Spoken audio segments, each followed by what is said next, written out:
Εγάμνε έναν υφομανή. Τη Δρακοπούλου με έφερε μια μέρα και...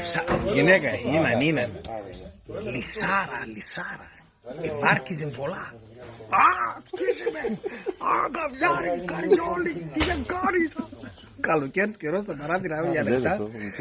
Μαλάκα πάει πιάνει τον... Στον τρίτον, στο δεύτερον πιάνει τον φίλο σας. Λύθιε, δεν βλαμμένει.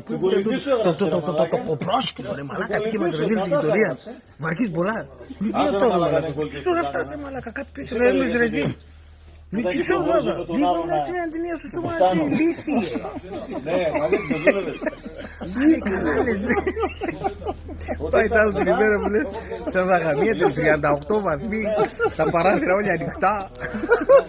Που λέει, σε βγαίνα από πάνω στα δαγαμίεται, ενόντζε νόμους και το φίλο να το πουσκάσω δεύτερο. Α, λέει, σαν να βάλω και την ταινία, παίρνει την ταινία, βάλω στο στόμα της. Γαμί. Του είπα σε βρά γαμί, κουίζει και το φίλο να... Κώστη!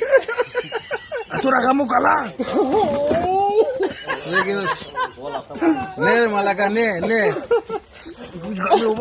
Αρέσει το γάμε τον Κώστη! Ναι ρε ηλίθιε, ναι εντάξει. Ωραία γάμε τα Κώστη, ωραία γάμε τα. Ρε μαλάκα, έβγαλε την ταινία ένα στο στόμα.